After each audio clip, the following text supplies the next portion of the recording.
अस्सलाम वालेकुम जी दोस्तों, कैसे हैं जनाब? ठीक हो? तबीयत शबीयत ठीक है जनाब? जनाब जी साड़ी टीम है ये लंगर तैयार कर रही है जी।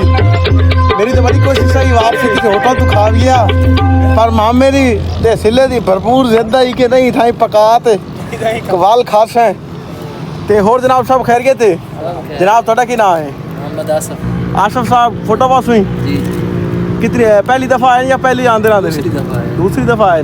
ਸੁਣਾਓ ਕਿਵੇਂ ਲੱਗਾ ਮੇਲੇ ਤੇ ਆ ਕੇ ਤੁਹਾਨੂੰ ਜਨਾਬ ਖਾਨ ਸਾਹਿਬ माशाल्लाह जी साढ़े गड्डी का ड्राइवर जनाब खादम हुसैन जी खादम साहब की हाल है गड्डी तो सब बड़ी सटकाई है थोड़ी गड्डी ते शशके तो हैं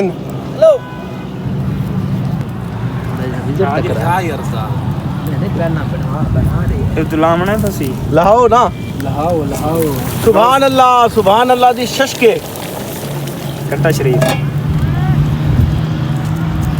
हाँ भाई सिला साहब क्या हाल है खैर है पहली दफा आए हैं तीसरी दफा सुना मेले दे शशक मुरादा ही को नहीं को मुरादा ही पूरी होई हैं कि में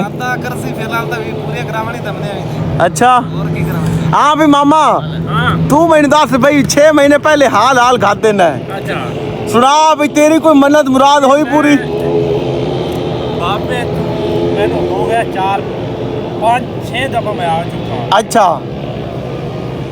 हजे तक बाबे मेरी मुराद जड़ी है ना हाँ पूरी नहीं की। बाबा तेन चंगा समझते ना बाबा आंदा ए बूटा साहब हाथ टाटते आवे ते पर लेकिन बाबे दे दिल च बड़ी हिम्मत रखते हैं मिलन वास्ते बाबे नूं बड़ी चाहत होती है इस गल च कोई शक नहीं जनाब हां इस गल च कोई शक नहीं चाहत रखते ने बड़ी ज्यादा है बड़ी गल है जी सारा काम धंधा छाड़ दे नीचे बाबे दी हाज़री देने इस गल च कोई शक नहीं जनाब कोई शक नहीं अल्लाह ताला जी तुहाडे दिल दियां नेक तमन्नावां पूरियां करे नेक उल नेक जेड़ियां हैंकी फैंकी ने वो ना होन कबूल और शाह जड़ा शदा सिला साहब बैठे ने हाँ इनानू सारा जड़ा पिया ये भी आज कोई मंडा तकनी दफा ही मान गए हैं अच्छा ते कोई सुख हुण आज फिर मंडन वास्ते आए बैठे हैं अच्छा इस मन्नत इत्थे आते मननी पवंदी या घरे बैठे ठोक दियो तो इत्थे मान लो अच्छा हाँ जेड़ी कोई रस्सी बननी है थाई बनो ते घरे भी मान सकते हैं घरे ही मान सकते